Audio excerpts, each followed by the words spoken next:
Um, the idea is just to understand that the brain does change in response to the stimuli we give it, and it changes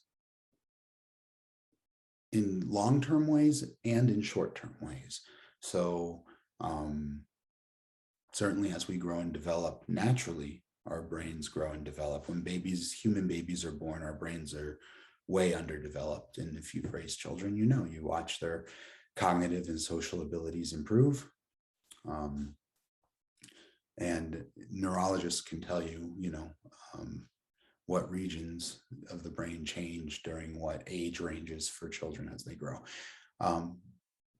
Certainly, there are longer term changes that can result from just our practices, our intentional practices like gratitude or meditation, or even things like occupational therapy after an injury. And then there's short-term practices short-term stimuli, that can change the brain for the moment. If you watch a funny movie, we'll see differences in brain activity temporarily. When the movie's over, those changes in brain activity might linger for a little while, but ultimately they'll go back to baseline. So same thing with a gratitude practice. If you were to start to think about gratitude right now and kind of meditate on the things for which you're grateful, we'd probably, if we were to scan your brain, see some changes in metabolic activity. Tomorrow, if we were to scan your brain again, it would probably return to baseline. However, what we do know is that after about 30 days of a gratitude practice, or any practice for that matter, it starts to become a habit. And the more it becomes a habit, the more we do it, the more we sustain those changes and benefits. So.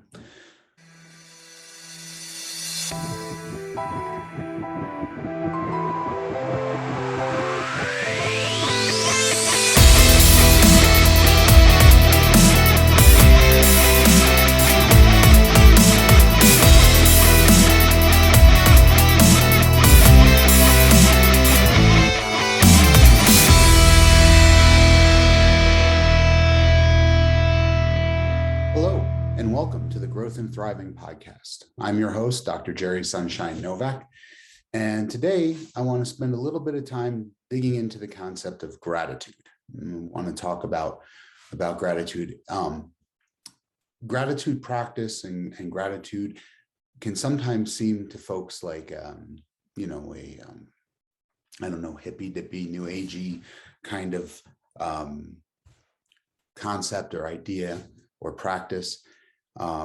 And maybe that's where it had its roots, but what I want to share today is reasons why. My hope is that you'll walk away from today's podcast understanding that there's some real science and real research that's been done around the practice of gratitude, and that it's a powerful tool. Simple, however, it's not complicated. However, it must be practiced intentionally.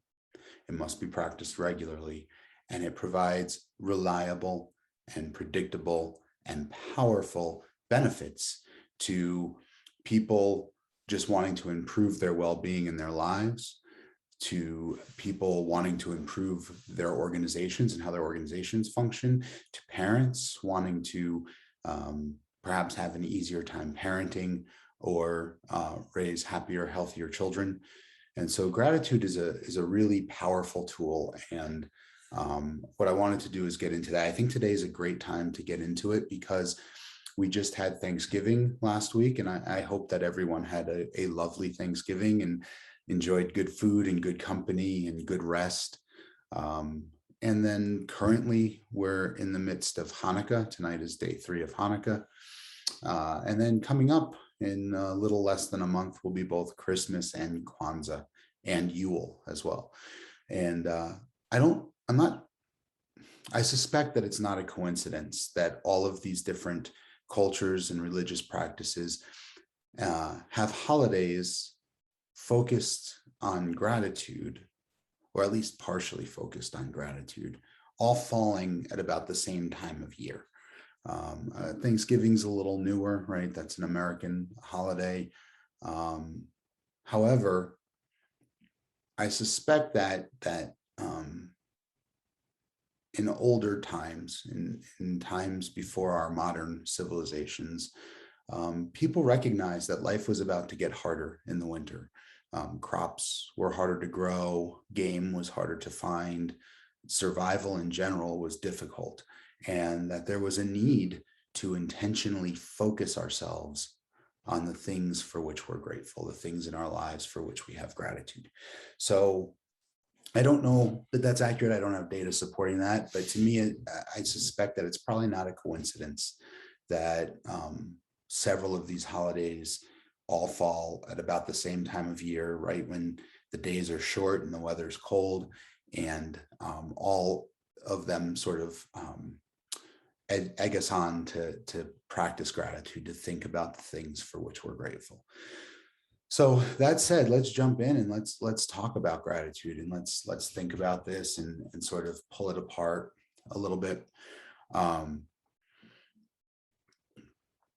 What I will say right off the bat is that, you know, gratitude has long been recognized as a primary structure in the building of resilience. People who practice gratitude tend to be more resilient in the face of difficulties than people who do not.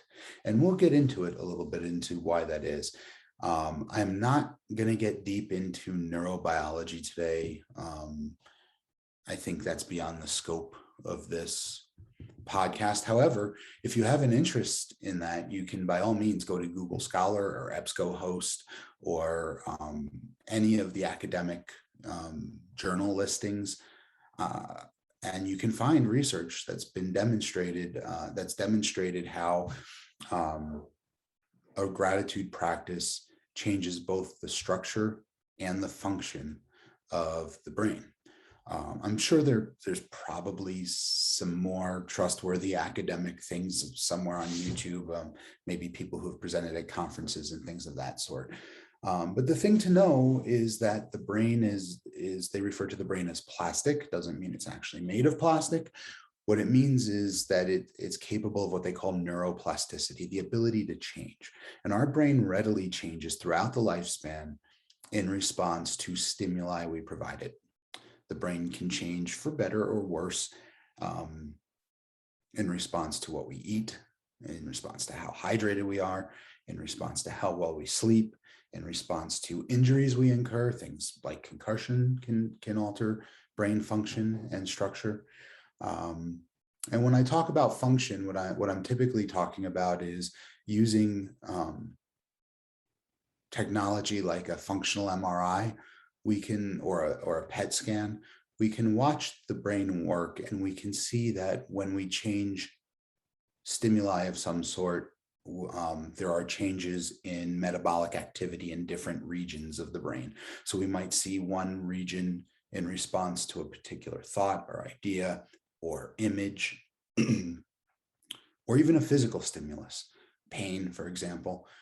We might see certain regions of our brain increase dramatically in metabolism, a lot of metabolic activity, whereas we might see other areas decrease. For example, there's some evidence that people who have a long-standing meditation practice, when they meditate, the areas of the brain that are collectively referred to as the default mode network, they're the areas most responsible for our ego and our sense of independent identity. There's a decrease in metabolic activity when people meditate, which is very likely the reason why meditators have, they typically report instances of feeling connected to everything, one with everything, feeling like everything is related and connected, is because the boundaries around that independent I, this is me, are decreasing in activity. Same thing happens, by the way, with psychedelic medications. And the research that's been being done studying psilocybin and LSD and some other substances like that for the treatment of PTSD and anxiety and death anxiety and all kinds of other things, they find that these drugs inhibit the default mode network. So that when we say function of the brain, that's what we're talking about. We're talking about the different regions that experience increased or decreased whatever changes in metabolism based on a stimulus. So gratitude, a practice of gratitude, is absolutely a stimulus through which we can observe with certain technologies changes in brain metabolism in different areas. When I talk about structure, I'm talking about actual literal functions, not functions, structures, parts of the brain, and how they might change in size or weight or density. Those things are probably related. As density goes up, weight probably goes up. But there are things, for example, we know that people who have experienced trauma and have active PTSD tend to have swollen amygdala. Their amygdala are enlarged. And what we find with brain scans after treatment of PTSD with something like EMDR or one of the exposure therapies. I don't want to get into my preferences. I'm a big fan of EMDR. I don't love exposure therapy, but exposure therapy works for some people. But the point is that when people with PTSD are effectively treated such that they no longer meet the criteria for that diagnosis, we can then do another brain scan and find that the amygdala have shrunk. So the brain structures can change. I don't want to make the analogy to a muscle. It's not exactly like that, but a little bit. The more we work certain areas, A, the more efficient they become at working, and B, the more likely or possible, the greater the potential for some change in structure, right? Humans and some other mammals, dolphins, I think, and elephants have large prefrontal cortex in the brain. These are areas that are responsible for executive functioning, for decision making, for delayed gratitude, for things of that sort. And there's some evolutionary psychologists that believe that through evolution, certain species started to use that prefrontal cortex more in order to solve problems, in order to, build tools, to learn to hunt in packs, things of that sort, that over time, that area grew and grew as a result. So the brain changes. And what we have good confidence in saying is that the brain does change in response to a gratitude practice. So that's important. Also, what changes, I think, with gratitude potentially, and these again are probably all related. The structure of the brain, the function of the brain, structure and function are definitely related. We have real good research supporting that. It's not an exact science. We can't look at certain areas of the brain, light up, start to metabolize and say, oh, that person's thinking about a cheeseburger. Like, we can't read thoughts that way just yet, maybe someday. But we do know that when certain areas light up, it's indicative of language. We know that when certain areas light up, it could be a pain receptor. We know that certain areas are visual receptors or auditory receptors. We know that certain regions of the brain are more responsible for what are often called the positive emotions, happiness, joy, love, and other areas light up in response to what we might term the negative emotions, anger, shame, sadness. I personally am not a fan of calling emotions positive or negative. I tend to think of them as there's ones we like and ones we don't like, but they all serve a purpose.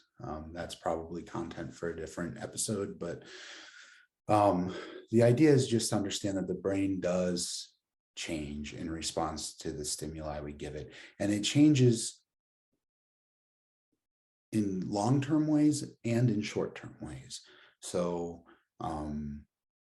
certainly as we grow and develop naturally, our brains grow and develop. When human babies are born, our brains are way underdeveloped. And if you've raised children, you watch their cognitive and social abilities improve.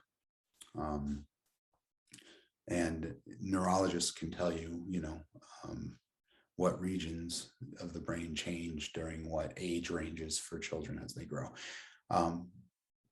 Certainly, there are longer term changes that can result from just our practices.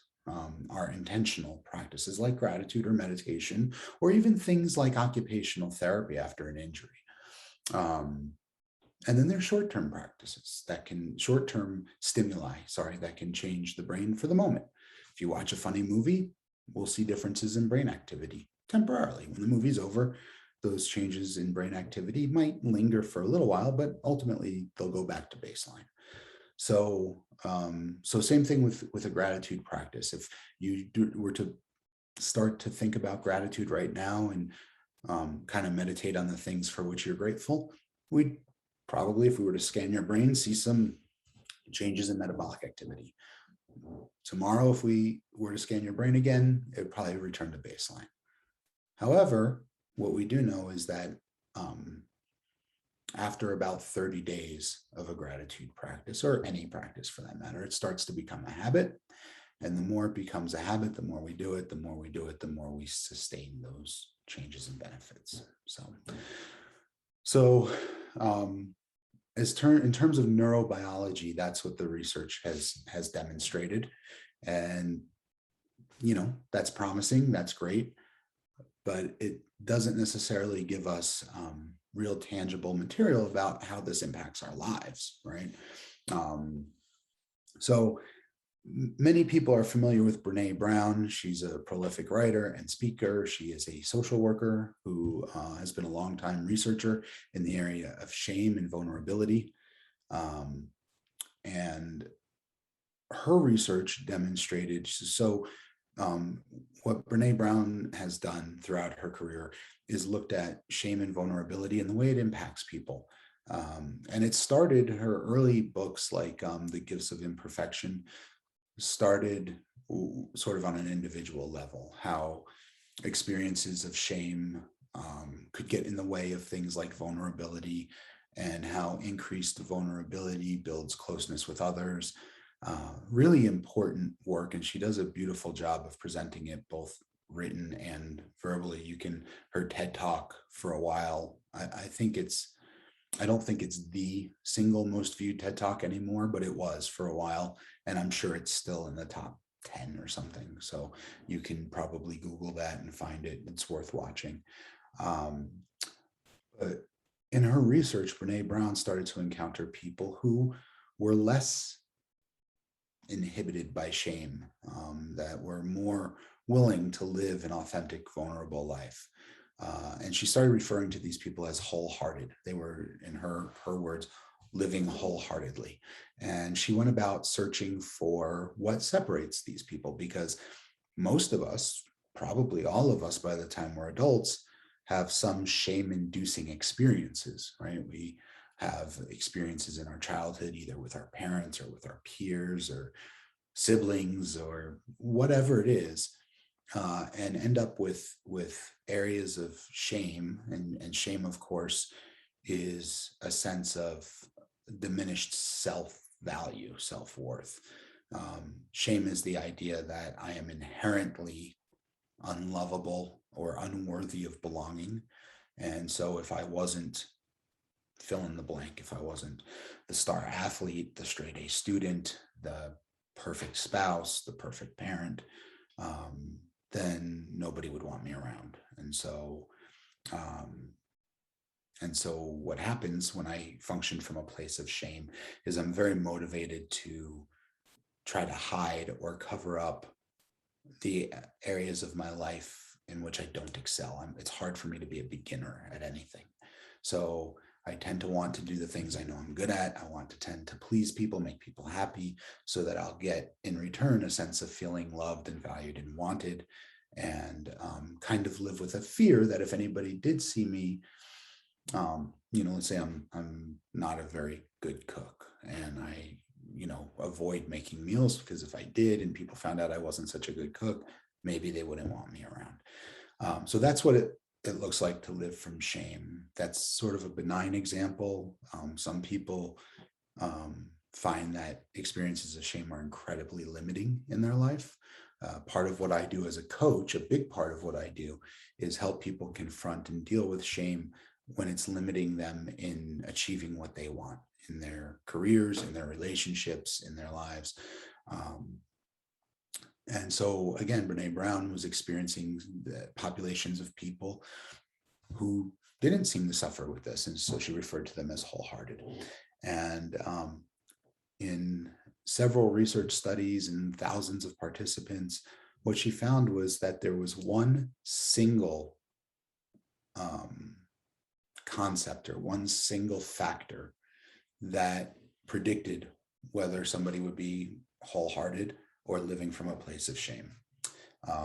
I shouldn't say living from a place of shame. Let me say whether they were living wholeheartedly or, being encumbered or inhibited with shame. And what she found was the single factor was gratitude. The people who were living wholeheartedly had a purposeful, intentional, and regular gratitude practice. So that's a powerful finding, right? That's a powerful finding. There's, shame inhibits a lot of people, and it really limits a lot of people in their lives. I would say most of us, I would be willing to gamble that virtually everyone I've ever encountered has some area of their life where they've been somewhat limited by shame. And not everyone is crippled by it. Some people can get over it and work through it, and that's great. But most of us have bumped into that roadblock at some point. And what Brene Brown has found is that people who practice gratitude are much more able and willing to live a more authentic life, a more vulnerable life. And authenticity, going back to my silly example, is if I'm not such a great cook, then, that's okay. And I can own that. And I can still cook for people in my life if they want me to. In reality, I'm actually a fairly decent cook. But for the purpose of this example, the idea that I don't cook so well doesn't threaten my worth and value as a human being. And the thing that enables that seems to be a gratitude practice. There's lots of other research that demonstrates social, emotional, occupational, physiological benefits, all from a gratitude practice. So what I'm going to do here is I'm going to try to share my screen and see if I can't show you some of these outcomes. So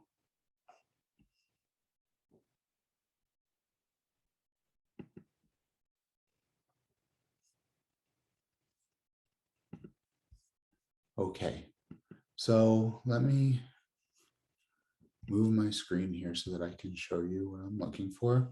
So here, the science of gratitude. If you look up top here, it says, studies show you can instantly improve work, love, and life by being grateful and sharing it with others. So there are studies, this isn't cited, you can, again, Google Scholar or EBSCOhost, you can find the specific studies. But again, if you're having a particular day in which things are not going well for you, you're struggling at work, you're having conflict with your partner, whatever it might be, if you were to take 15 or 20 minutes and just really dig into, reasons for gratitude. What are the things for which I'm grateful and why? Elaborate on them. That part's important. Just listing them doesn't seem to be good enough. You have to unpack them a little bit. I'm grateful for my children. Okay, why? Well, for me personally, I had children late in life. Early on, I didn't think I wanted to have children. I was worried that my own upbringing and background would make me a poor father. And so I didn't want to have children. And I eventually decided to. And now they fill my life with joy and frustration sometimes, but so much joy and so much happiness. And I love them so intensely. I feel like my chest could explode from it. And the more I think about that, the more it changes my worldview. It doesn't just make me feel happy. It does that, but that's not it. It changes my worldview. And we'll get into this in a few minutes as to why it changes my worldview. But the point is, after that couple of minutes, I'm instantly more ready to go back to work or to re-engage with my partner and deal with whatever's going on in our relationship. I'm more able to function in my life and to be an effective leader, an effective parent, an effective human being. So that's instantly. When we give people measures and scales of happiness, you can see here, we find that increases in happiness for people practicing expressing gratitude with someone, happiness increases 4 to 19%. You can recall past things for which you're grateful.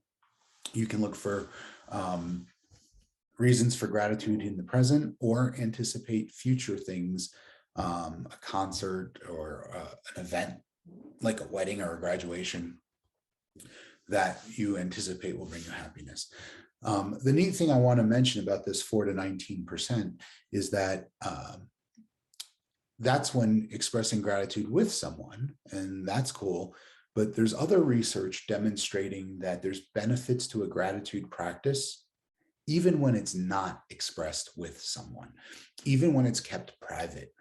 There's benefits. There's benefits in physical well-being, which you'll see in a little bit, and in all kinds of other areas. Here's the workplace statistics that came up in the research. So simply, and this is for my leaders, right? I have a leadership group on Facebook, Leadership Skills for Survivors. Here's the most simple leadership skill: saying thank you in the workplace to the people in your charge, to the people who report to you. Thanking them for what they do increases, so showing gratitude for their efforts is saying thank you. Increases overall productivity 50%. That's a huge, huge number. People spend millions of dollars to increase productivity 10%. And just the simple expression of gratitude. A couple of caveats: it has to be authentic and heartfelt, right? If it's comes across as disingenuous, then it might not have the same impact. But a genuine thank you increases productivity 50%, free of charge. The next statistic you'll see is that 17.5. That's talking about social capital. And social capital is how much people like you, how trustworthy you seem, how they perceive you, how willing they are to engage with you.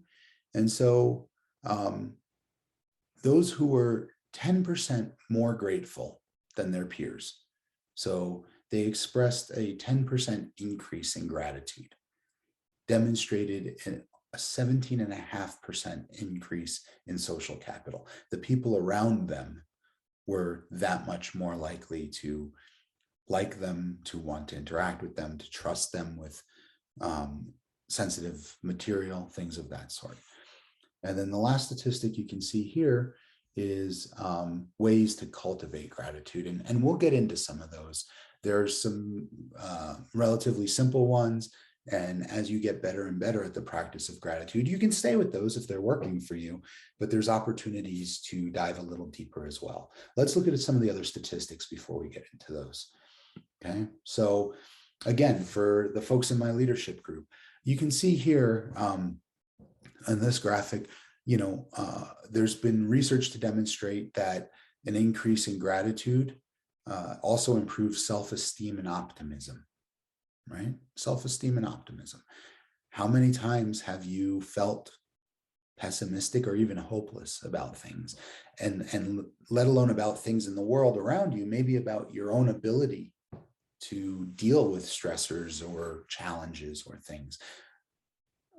There are lots of ways to overcome that. Certainly therapy can help if it's at a clinical threshold, but for most of us who might not need therapy, for when we get into a rut like that and we are feeling pessimistic or even hopeless, and we're doubting our own abilities, taking that 15 or 20-minute break to write down in a journal 2, 3, 4, 5 things for which you're grateful, and to elaborate on them just a little bit, you can walk away instantly feeling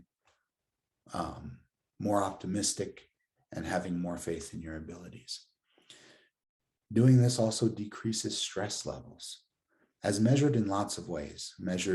I've seen research where it's measured by blood pressure. I've seen research where it's measured by cortisol levels. I've seen research where it's measured by indicators of inflammation. And I've seen research where it's just a self-report of how much stress do you feel, do you perceive. And in all of them, a gratitude practice reduced the measurable and perceived levels of stress. Here's where we go for the leaders. Demonstrating gratitude to your team, letting them know that they matter to you and that you're grateful. What I would recommend as a skill here is letting individuals on your team know that you're grateful specifically for them, that you're glad that this person is on your team.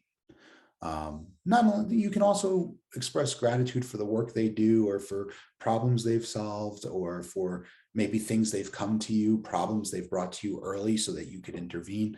But I would also make an effort to make it personal, right? Yes, you've done good work. Yes, you've, improved in areas and worked on your own development, but I'm also grateful for you. You have whatever specific qualities, patience or wisdom, or that I really value on this team. When I was a military officer and I was a flight commander, I made sure I had a flight chief who was very meticulous and detail oriented, because I am not. I'm a big picture kind of person, and I'm a relational kind of person. So I think as a flight commander, I did a pretty good job of ensuring that the people who were working for me felt valued and appreciated. I think the morale in my unit was generally pretty high. And I was pretty good about conceptualizing where we would take the unit, how we would grow, how we would develop. But the day-to-day details are not my strength. And so I needed a flight chief who worked for me, who was very meticulous and detail oriented. And so I would frequently tell him, I would make a point of telling him that how valuable his attention to detail was for me, because I'm not good at it, and because I needed it, and because the team would no way function as well as they do without that input. My input alone is okay. People, I have strengths that I bring to the team, but we'd be struggling if it wasn't for my flight chief's input. And so, and I'm sure that doing so and helping him feel valued made him want to work more, and overall increased our productivity. And our team did do fairly well. So, again, a regular practice of gratitude reduces aggression between team members and increases the team's pro-social behavior and empathy. So how much they care about each other, how much they look out for each other, how much they're willing to jump in and lend a hand to one another. So teams function better when empathy is the cultural, or when gratitude is the cultural norm. So if you are a manager or a team leader of some sort, you might be, questioning yourself right now, how can I start to infuse gratitude into the workplace in such a way that it becomes part of the culture? Here's some more statistics. Okay. So keeping a gratitude journal. So when we talk about gratitude practices, there are lots of them.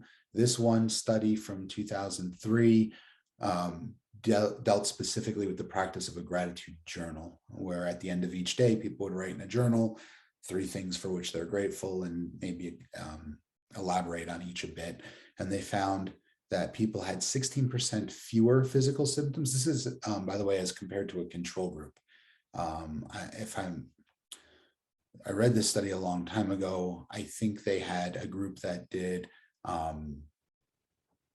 gratitude journaling, a group that did non-directed journaling, just keep a journal about anything, and then a group that did no journaling at all.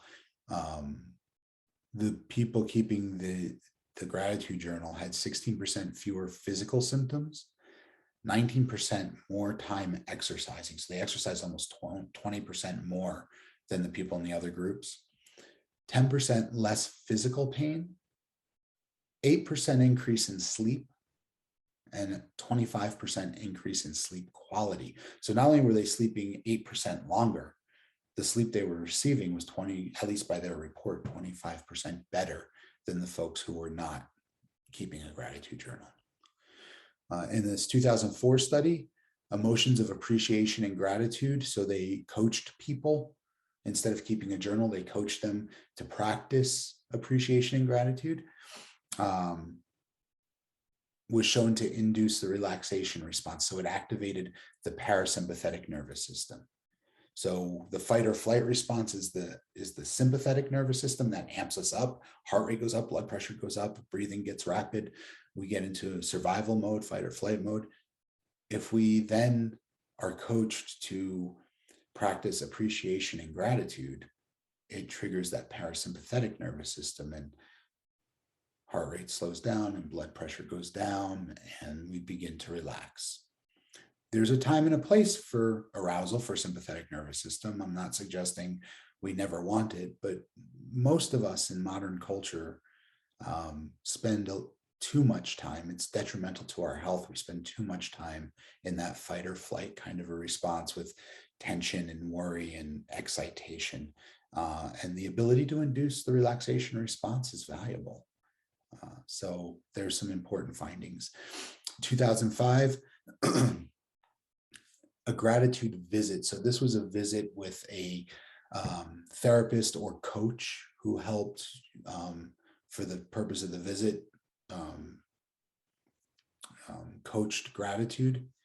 It reduced depressive symptoms by 35% for several weeks. The gratitude journal. So this was a visit in which you would be with a therapist or a clinician, and you would be discussing gratitude, and the clinician would keep you on track. So if there was a tendency, for example, to go off into discussing problems, the therapist would guide you back to, validating the problem, but let's focus on the things for which we're grateful. One of the comparison groups just kept a gratitude journal. So no coaching, just on their own, they kept this journal. They had a reduction in depressive symptoms by 30% for as long as the practice was continued. This is important because this suggests that when they stopped the practice, their depressive symptoms might have come back. And there's a reason for that. And there's a reason why gratitude needs to be a practice. It's like fitness, right? Like you can't work out for the next 3 months and get in great shape and then stop and just have that be in great shape for the rest of your life, right? You have to maintain your fitness levels throughout your life with an intentional fitness practice. Now, there may be times when you intensify that if you're preparing for a competition of some sort, or just because you're ultra motivated for the moment.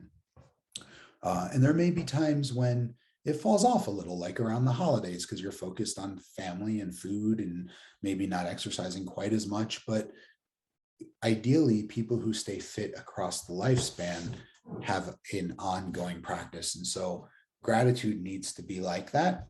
And we'll explain why in just a little bit. 2007, patients with hypertension were instructed to count their blessings once a week. There was a significant decrease in systolic blood pressure. So for those of you, I don't want to give medical advice that's outside my lane, but typically, so systolic blood pressure is the top number. It's the larger number. And it has to do with the force of blood being pumped out of the heart. The diastolic is the bottom number, and that's how much blood pressure remains in between heartbeats. And so overall, I think the diastolic blood pressure, when it gets high, is a bigger threat to health. But neither one, I mean, both, again, you don't want high blood pressure, systolic or diastolic. Diastolic is certainly more dire than systolic. But again, once a week, just counting your blessings, no other changes in diet or exercise or lifestyle, and their sizes, and their systolic blood pressure reduced. 2009, gratitude was correlated with improved sleep quality. less time required to fall asleep, and increased sleep duration. So people who were practicing gratitude fell asleep quicker than those who were not. They slept longer than those who were not practicing gratitude, and rated their sleep quality. And I don't know this study. I don't know if they rated it themselves, like how they perceived their sleep, or if there was anybody measuring brain activity during sleep. Good sleep is characterized by your brain going through cycles every 45 minutes or hour. It should go from beta activity to alpha to theta to delta to REM sleep, back to delta to theta to alpha to beta, and through that all through the night. And so I don't know if they were measuring that or if they were just asking people about how they perceived their sleep quality. But either way, the gratitude practice resulted in sleep improvement. And then many studies that the levels of gratitude are significantly correlated with vitality and energy. So the more gratitude you practice, the more vital and energetic people seem to feel. So moving on from that, what I wanted to get at next is why I've said several times that gratitude needs to be an ongoing process. And that seems counter to where I started this podcast, right? I started off by saying that the brain is plastic and it changes in response to stimuli. And that's true. But it's also true that we have something called the negativity bias. So the negativity bias is explained right here. Let me show this to you. Same screen again, but let me move over one. So the negativity bias. So this is a post, I guess it's Pinterest, but this is a post from the, I think the psychmind.com. It says our brains have a negativity bias and will remember negative memories more than good ones. And this helps us to better protect ourselves. So again, going back to negative versus good or positive, to me, those are judgments. I tend to not try to shy away from judgment words. So what I would say is that we'll remember frightening or upsetting memories far more than we will memories that brought us happiness or joy. And the reason for that, we believe, is a survival basis. If a predator, if we were walking down a certain trail and saber-toothed tiger jumped out and attacked us, and we had to run for our lives and barely got away, and the memory of that would make us vigilant for future attacks from saber-toothed tigers. And so there's a tendency for us to focus heavily on the things that upset us. And so this plays out in our lives in a few ways, right? It plays out in our lives. If your boss at work over the course of several months tells you repeatedly what a great job you're doing, and then after 18, 20 months of that, 2 years of that, you come into work one day and your boss sits you down and says, hey, this last project you worked on is a real disaster. There's a lot of problems with it. I'm really disappointed in how this came out and I need you to fix it. You're much more likely to have the impact of that conversation and the memory of that conversation be much, much larger than the 18 months of, hey, you're doing great, appreciate you, you're knocking it out of the park, and all that kind of thing. It also plays out in this sort of a way. If you wake up one morning and you have the flu, you wake up and you're feverish and shaking with chills and your joints ache and your stomach's upset, you don't have to, right away that you don't feel well. You don't have to wake up and say, let me do an inventory of how I feel, and then say, uh-oh, I'm not feeling well. Something must be wrong. Let me get to the doctor. If you get out of bed in the morning and you're walking toward the bathroom to brush your teeth and you stub your baby toe on the corner of a piece of furniture, right? You notice that right away. You know it, right? You don't have to pay attention to that. The pain and the discomfort of those things alerts you immediately that something is wrong. But conversely, if you think about how many hundreds and hundreds of mornings have you woken up and felt just fine, nothing wrong, everything functioning as it should, no pain, no aches, no whatever, and nothing in you, there's no alarms that go off in your systems that say, hey, you should pay attention to how you feel well right now and be grateful for it and focus on it. Instead, what happens is we get up and in the morning, we go to the bathroom, we brush our teeth and we jump in the shower, we get dressed for work and we go about our routine without ever noticing that we felt well. So if we wake up and we don't feel well, we notice right away. If we wake up and we do feel well, we have to consciously and intentionally stop and express gratitude for that. Otherwise, we miss it. We just go on with our day. If you go into a restaurant and order a meal and that meal comes out, and I mean, don't get me wrong, sometimes if you're really anticipating it and you're excited about it and it's exquisite, you might notice. But generally speaking, right, if you're going to a business lunch or some kind of whatever meal and the meal comes out and the meal's perfectly fine and it's good and whatever, you eat and you do your business with your whoever you're having your lunch meeting with and go on your way and don't even think about it again. It just disappears. But if you go in for that business lunch and it's awful and the food is terrible, you notice right away, right? If something has gone bad or is spoiled or rotten, you notice it right away. And this has a survival benefit, right? So you don't eat rotten food.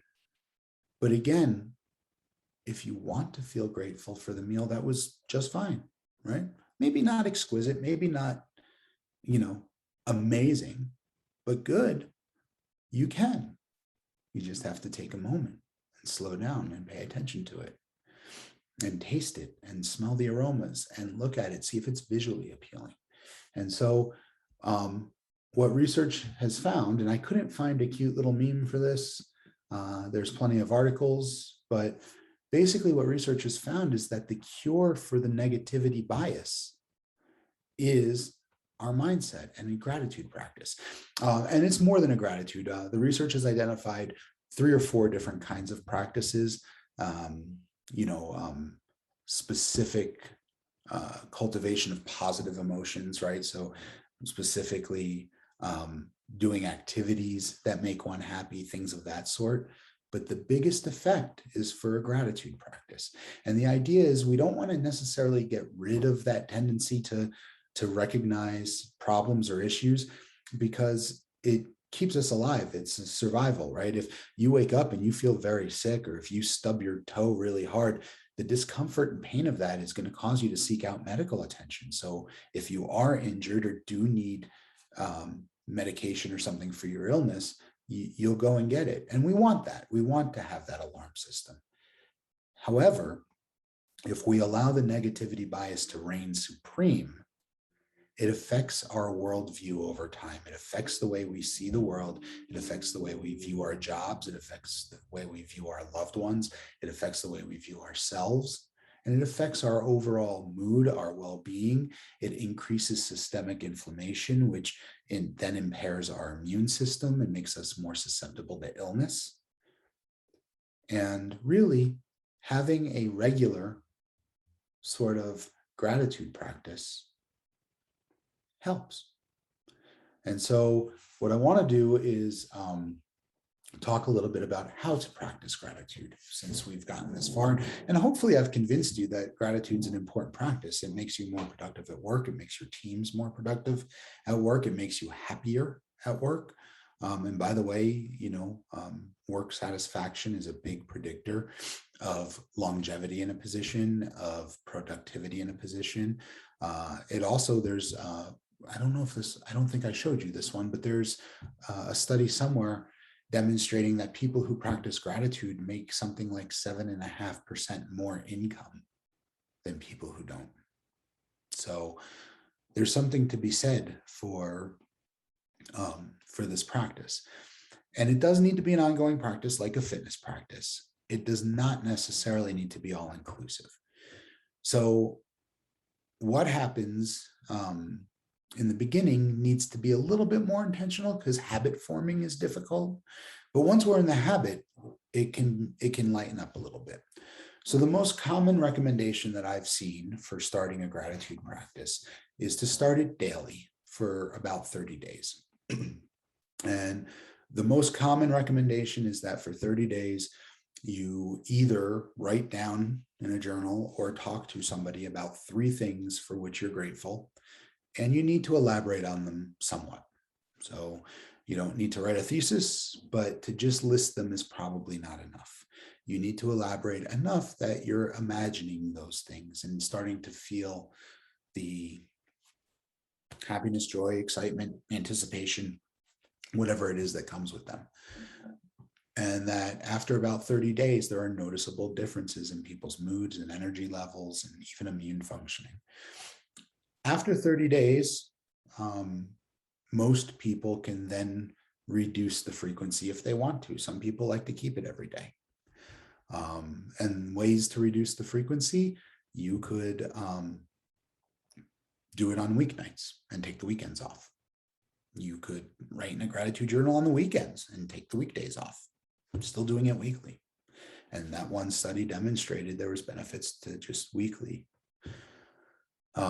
What I tend to do in my family, and I actually think I've been thinking recently that I want to increase the gratitude practice more for myself and for my children, because gratitude, as I mentioned earlier, builds resilience. People who practice gratitude are more resilient in the face of difficulties than those who do not. And I want that for my children. So what we do is on Friday nights, we have family dinner. And as part of our family dinner on Friday nights, and for us, it's Friday nights just because I'm Jewish, and Friday night is like the Sabbath meal. So I didn't choose that necessarily because of deep religious conviction. I'm probably not what most people would call deeply religious, but it just felt tied to my culture and felt like, a good excuse for once a week to have a family dinner, because the rest of the week we do a lot of running around with soccer and jujitsu and things of that sort. And during that meal, we each discuss the things for which we're grateful. And we go around in a circle and do that. So there's many ways in which you can do it. You can do it privately in your gratitude journal, and it's just between you, yourself, and you. Or you can do it with a partner and discuss the things for which you're grateful. The research did demonstrate that the effect is powerful no matter how you do it, but it's more powerful when you share it with somebody. So I don't know what the reason is for that. I couldn't tell you what mechanisms play into that. My suspicion is that it plays into that wholehearted living piece, because keeping things private and not sharing them tends to feed the shame monster, right? And I don't know why anyone would need to hide their gratitude, but sharing and being more authentic and having people in your life, people who matter, not necessarily everyone, but the right people, having them respond positively, having them respond lovingly, having them respond with gratitude for your sharing, right? Meeting your gratitude with their gratitude, those things probably enhance the overall benefit. So that idea of being seen, right? I'm telling you something authentic and vulnerable about myself. Here's what I'm grateful for. Here's what's important to me. And you're responding by listening and approving and validating. That probably magnifies the impact, I would guess, but I can't say that based on the research. I don't know exactly what the mechanism is. Another interesting way to fuel gratitude is by giving, by donating your time, by donating your money, by donating and oddly enough, there's a research finding that demonstrates that donating some money when your funds are tight, like when it's not easy, actually has a greater impact on gratitude and associated benefits than making donations when you're financially comfortable. Doesn't mean you shouldn't make them if you're financially comfortable. And by no means should you donate money that's going to put you into, into a bad position. You need to decide for yourself. But even giving so much as putting, a quarter or a dollar into, this time of year into the Salvation Army bucket or something, even if your finances are tight, the research demonstrates that has great gratitude benefits and health benefits associated with it. Giving of your time, very much so. What you do with old clothes and items you're getting rid of, do you donate them to Goodwill or do you sell them? Selling them is a financially smart thing to do, and somebody like David Ramsey might suggest you do that. And it's okay. There's no judgment about it, but I will tell you the research suggests that people who donate their things get benefit, gratitude benefit from that. Doesn't have to be that. You can sell your things and write in a gratitude journal, and that still, meets the need. Each of us has to determine for ourselves what fits in our lifestyle, what feels good as a practice, what we can commit to as part of our lifestyle, and we move on from there. In the beginning, it's important to find, things, and my experience, both just as a human being in the world, but also as as a psychologist and a military psychologist for 10 years, is no matter how good a person seems to have it, or no matter how bad they seem to have it in life, if you hit the pause button on a person's life at any given point, anytime, there's probably a handful of reasons to be upset, legitimate reasons. And there's also probably a handful of reasons for gratitude. And the idea, I'm not a sunshine and rainbows kind of therapist. The idea isn't that you should ignore your problems or pretend they don't exist or always be whistling Dixie and happy. That's not true. That's bullshit, right? That's not right. The idea is that the negativity bias will orient you to the problems. You don't have to intentionally focus on them, right? You may have to intentionally deal with them if you're like avoidant, right? You may need to force yourself to deal with them, but you won't have to force yourself to notice them. You'll see them. You can balance that by forcing yourself to see the reasons for gratitude, right? If you're having financial difficulties or, I don't know, God forbid, like a loved one is sick or your car broke down, yeah, those are problems, and that's real, and you need to deal with those things. However, if your children are healthy, and if you have a roof over your head, and if you eat a couple of times a day, and if your body functions relatively well, and if, I don't know, you're getting to go on a vacation in a couple of months or getting to see a loved one you haven't seen in a while, those are all reasons to be grateful. Even while those other problems are existing, both can exist simultaneously. And again, the idea is not that none of this research, when they talked about a gratitude practice offering all these benefits, there wasn't not one single study that said people were coached to ignore their problems. That didn't happen. People are encouraged to deal with their problems, but also coached to practice gratitude. In the beginning, the things for which you're grateful may seem obvious. You're grateful for your health, you're grateful for your children, grateful for your spouse or your parents, grateful for your home, grateful for, a car that functions well, grateful for a job that pays you a living wage. It's fine to use those. It's great to use those. And I would encourage that and elaborate on them. Talk about why you're grateful for them, what they do for you. As you get better at it, and as this habit progresses, what's interesting is trying to find gratitude in things that are not obviously sources of gratitude. Can you be grateful for your problems and your struggles? Maybe. I don't know. I know that in my difficulties that I've had in my life, minor ones and major ones, right? And, even things that were awful. My biological mother died when I was 7. I wouldn't wish that on anybody. And she was sick for 4 years before that. So it was, from the time I was 4. going through that, and as 7 having to be introduced to death and not having my mom, and I wouldn't wish that on anybody, and I wouldn't want to go through it again. Are there things I gained from that? I think so. I think so. It took me a long time to embrace that, but I think that, my empathy is better because I went through that. I think I'm more resilient now than I would have been if I hadn't gone through that. I think that I have an appreciation for the people in my life, and I say things like, I love you easily because I'm aware that people can disappear. So there's benefits. I'm grateful for those. I'm not grateful for the experience. I'm not trying to say I'm grateful that my mother died so young. Of course not. But I'm grateful for some of the things that have come from that. That one takes practice. That one's hard. But I encourage you, start easy. Think of the things that are truly wonderful and easy to feel gratitude for. And as you get better at it, start searching for gratitude in the things that feel like misery. Boy, this feels awful. Well, what can I be grateful for? What can I find? Maybe nothing, but I think the searching for it is just as important as the finding it.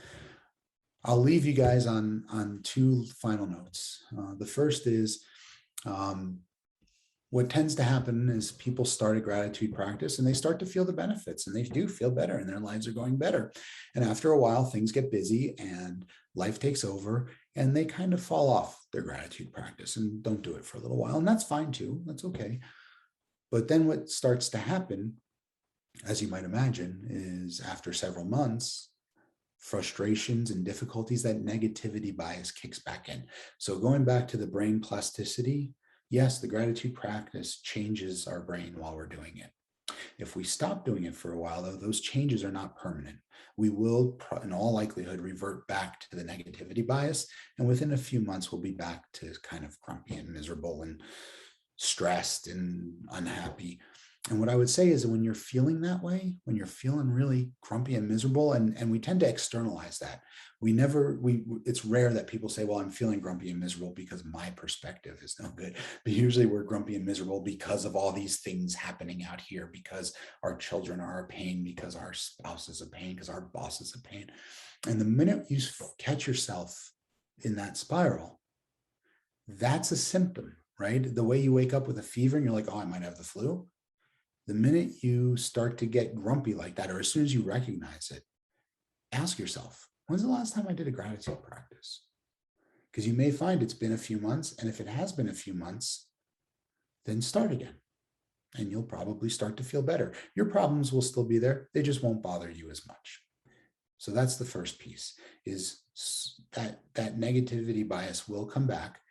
But the second piece is, so when you experience it, when you experience that negativity creeping in and you're feeling very grumpy and whatever, ask yourself, as you're getting ready for bed one night, when's the last time I did and wrote in my gratitude journal? Pull it out, look at the date. When was the last time? Here's the cool thing about the neuroplasticity, about the changes in the brain. So let's say you start feeling kind of rotten about things and grumpy and you're all pissed off all the time. And after a couple of weeks of that and a couple of people saying, hey, what's going on with you? You seem miserable. You have a moment of clarity. You get out of the shower, you look in the mirror and you're like, I haven't done a gratitude practice in a while. And you open up your gratitude journal and oh my God, it's been 3 months. I haven't done a gratitude practice in 3 months. Let me start today. Let me start again. What will happen is the riding the bike phenomenon. When you start again, it'll be so much easier than it was the first time, because those parts of the brain, there's a philosophy or an idea that says we don't ever forget or unlearn things, right? What we do when we think we've forgotten, basically, is we replace what we know with other things. So for example, let's use your dog as an easy example. If your dog has a behavior of, jumping up on people who come into the house, and usually they jump up on people because they're excited and they like it and they whatever. You can train them to sit instead of jumping up on people. As soon as a stranger comes in the house, they sit, because each time they do that, you give them a treat, you reward them and whatever. Now, they haven't forgotten to jump up on people, and they haven't forgotten that that's exciting. They've just learned that they get a reward if they sit. All it takes is, one time for them to jump up on somebody again without a consequence, without being reprimanded or whatever, told to sit, for that behavior to come full swing right back, because the memory of it is still in there. And it works like that for us too. Once you get into the swing of this gratitude practice, just like if you've ever been on a fitness kick, right, for a while and you fell off it for a little while and you go back to the gym, yeah, your joints might ache a little and you might creak a little bit and your muscles might, but you get back into the swing of it more quickly than you did the first time. And the fourth or fifth time you have to get back into the swing of it, it happens more quickly than it did the second time. So don't let it be daunting. Don't let it scare you. Engage in this gratitude practice and leave a comment. Talk to me on the socials, right? We've got on YouTube, if you're watching this podcast or any of my podcasts on YouTube, the page is Growth and Thriving LLC. I also have a Growth and Thriving LLC page on Facebook, and I have 3 Facebook groups. One is Growth and Thriving After Trauma. One is Thriving Fathers, Parenting After Trauma. And the last is Leadership Skills for Survivors. I'll post this video on all of them. Leave comments. Let me know how you're doing with gratitude. If you don't want public comments, message me. Let me know. If you have questions, if you run into roadblocks or struggles, let me know. I'll respond to everyone, I promise. And what I'll do is I'll sign off by telling you what I'm grateful for. I'm grateful for my friends and my community who invest their time and energy to listen to this podcast and to watch it on YouTube and to engage in my communities. It makes me feel valued. And I appreciate you and love you all more than you could possibly know. So thank you for that. Be sure to subscribe on the YouTube channel. Be sure to like the videos and please leave a comment. Thank you so much. And until next time, this is Dr. Jerry Sunshine Novak saying, keep growing until you're thriving. Bye-bye.